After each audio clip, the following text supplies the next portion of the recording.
Hi, I'm Marty Nemko. Money. It seems so cut and dried, yet its acquisition, its spending, its investment can be overlaid, sometimes suffused with the psychological. For example, some people feel guilty about having acquired money, even if ethically. Other people feel compelled to overspend, maybe in a likely vain effort to fill an emotional hole.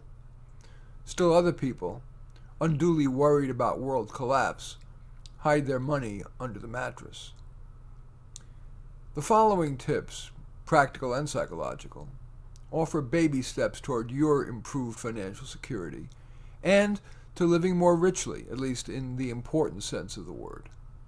First, adopt a careful with money mindset. Your mindset may be as important as the tactics I'm going to be offering in a moment or two. Please recognize that being careful, not cheap, but careful about money will almost assuredly increase your happiness. For example, being careful with money could free you to choose a career that you'd really like rather than one based on pecuniary concerns, that is, financial concerns. You see, the after-taxes difference in what you would earn in a more lucrative career often doesn't change your life very much. At minimum, being careful with money can free you of some of the worry, at least, about not having enough money for that rainy day. Maybe less obvious, acquiring and maintaining stuff takes lots of energy, making sure your place is appropriately furnished and decorated, the front and backyard kept up with the Joneses, and so on. The next tip I want to offer is about housing. By far, this talk's most potent tactic is to make the one-time effort to wisely select where you live. It's best if you commit to finding below market price housing, whether it's purchase or rental. Now, there are no guarantees, but ways to do that include telling everyone you know you're looking. The best deals rarely make it to the open market. They're scooped up by friends, family, realtors, and their best clients. Another way to find below market housing is to hang signs in the neighborhoods that you'd like to live in with a photo of you, tear off phone numbers at the bottom, and a message such as, "I'd really like to live in your neighborhood. I'm quiet, reliable, willing to pay up to $1,000 a month, and I'm willing to do some tasks in exchange for a reduction in rent." The higher-tech version of that is to post your query on Nextdoor or other ultra-local website or neighborhood forum. Another way to find housing under market value is to contact realtors in transitional neighborhoods, for example, in which some homes are run down, while others show signs of recent upgrades, fresh paint, updated landscaping, a construction crew adding an addition. You want to buy one of those run down ones, and very often the amount it costs to fix it up is much less than the increase in value you would create. And a final way to get below market housing is what I did. I call it Drive. It's how I bought 2 homes, well below market. Drive through blocks that are transitioning. Leave a note in the mailbox of rundown homes that, if fixed up, would appeal to you. The note I wrote was something like, "I would love to live in this neighborhood, and to make it affordable, I'm willing to put in the work to restore your great home to its former glory. If by any chance you might be interested in selling it, you and I could save the realtor's commission if I bought it directly from you. I'd be pleased if you'd call me to chat. My phone number is." In one case, the owner was daunted by the prospect of finding the right realtor and additionally felt good about dealing direct with a human being who'd be buying their home. In the other case, the person was on the cusp of deciding whether to sell, and an inquiry from a ready-made buyer, that was me, made him decide to sell to me. If you're not willing or able to pursue those roads less traveled to a good deal and feel you need to pay full market price, you can still save a bundle by wisely considering these 3 factors. Geography. The disparity in housing costs between major coastal cities and its suburbs and other locales is enormous. Where I live, a middle-class neighborhood in the San Francisco Bay Area, the average home costs over $1 million, and a 1-bedroom apartment rents for $3,000 a month. In contrast, in otherwise desirable locales such as university towns like Austin, Texas, North Carolina's Research Triangle, Ann Arbor, Michigan, and Madison, Wisconsin, a similar house would cost maybe half that. And in places like upstate New York or northwestern Massachusetts, the cost would be far less still. I'm sure that's also true in places like North Dakota, South Dakota, Wyoming, and so on. Over your lifetime, the single decision to live in a low-cost locale could save you a true fortune. The next way to save money, even if you're paying fair full market price, is neighborhood.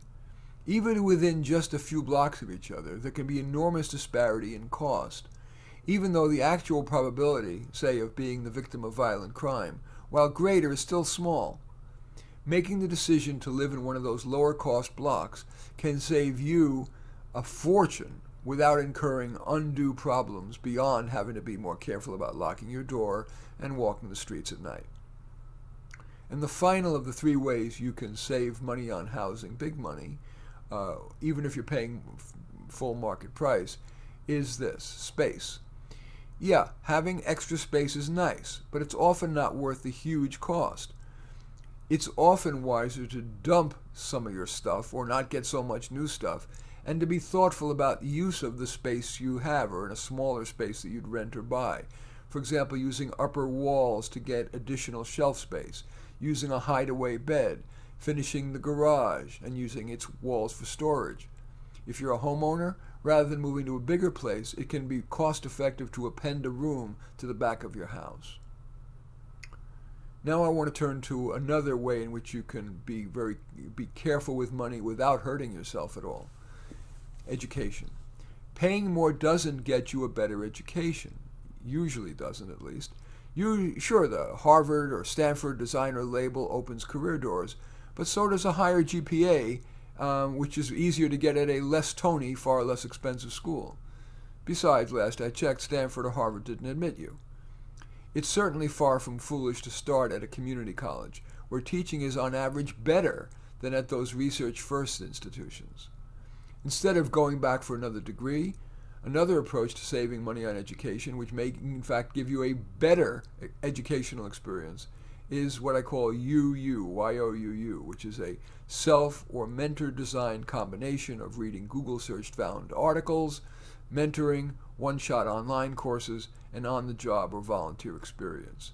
And yes, in your job applications, you'll need to explain how, in practical terms, your UU education taught you more of value to that employer than even the academic degree, which often is longer on theory than on practice.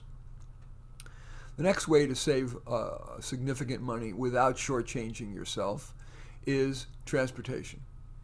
The government and activist groups are tightening the noose around our car driving. They're raising gas taxes. They're raising car registration fees. They're raising traffic and parking fines. They're raising tolls. They're creating new toll roads, quote, express lanes, not building new lanes in response to the population increase, but rather eliminating lanes and parking spots in favor of bike lanes, which results in ever more gridlock and ever longer, more stressful commutes. So, like it or not, the former freedom that cars provide is increasingly outweighed by the financial and psychological costs. So, for the first time, and I've been offering transportation advice for 2 decades now, it may be wise to consider foregoing owning a car and instead relying on Uber or Lyft, scooters like Lime, Bird, and Uber's Jump, bicycling, and where it's not even more time-consuming, using mass transit. But if you want to own a car, you can save a fortune over your lifetime by following one simple rule: buy few-year-old Toyotas or Subarus. They are much less expensive than new, yet have most of their reliable life left. In my opinion, few purchases are as foolish as buying a brand new luxury car such as Mercedes or Beamer. They not only cost hundreds of % more than a used Toyota, they require more service, and they break down more often. There is nothing prestigious about waiting on the side of the road for the tow truck. Another way to save serious money is regarding stuff. Careful buying of clothing, furniture, jewelry, and so on can save many thousands of dollars without impeding your quality of life. For example, buying clothes at Target and Walmart versus Macy's or Nordstrom saves a fortune, and as long as you're careful, perhaps bringing a tasteful friend with you for a second opinion, you can look great. Any difference in wearability? It's trivial. You'll probably have tired of the item long before it looks ratty. Also consider consignment shops. Many people buy expensive, even designer clothes, wear them once or twice, and then consign them for pennies on the dollar to consignment shops in Tony neighborhoods. Same with furniture. Shopping at IKEA and garage sales, and maybe consignment stores, can save you thousands compared with high-end furniture stores, for example, Williams-Sonoma, Ethan Allen, or Crate and Barrel. Turning to jewelry. Yeah, I know that cubic zirconium and other costume jewelry don't feel the same as diamonds and other precious stones. But is the difference really worth the cost, oh careful shopper?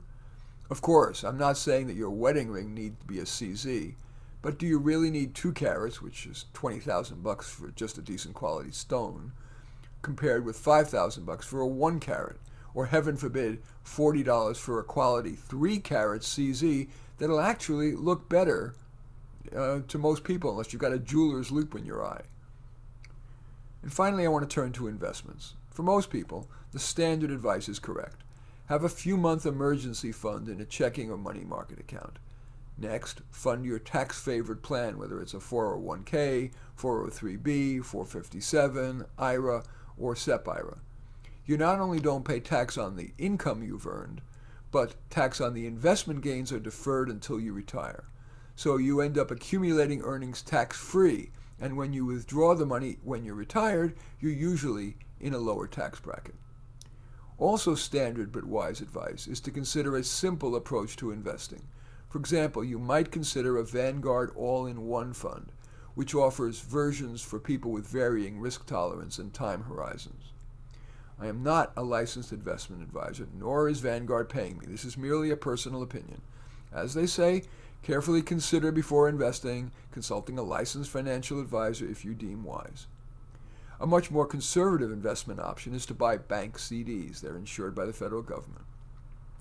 You can find the highest rates in the nation at bankrate.com.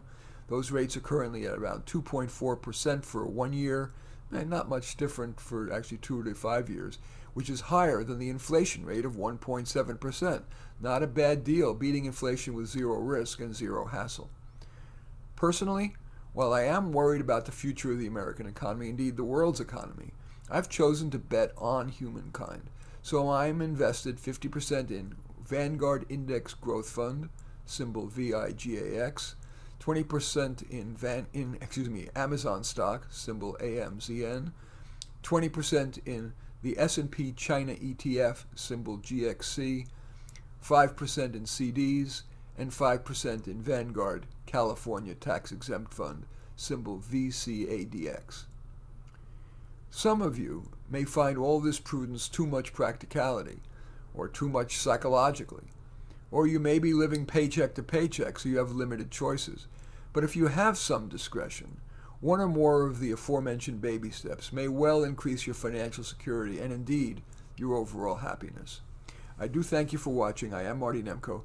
I welcome your thumbs up, or if appropriate, thumbs down, your comments, your sharing on your social media. There's a share button there, or subscribing to my channel. In any event, I do thank you for watching. Again, I am Marty Nemko.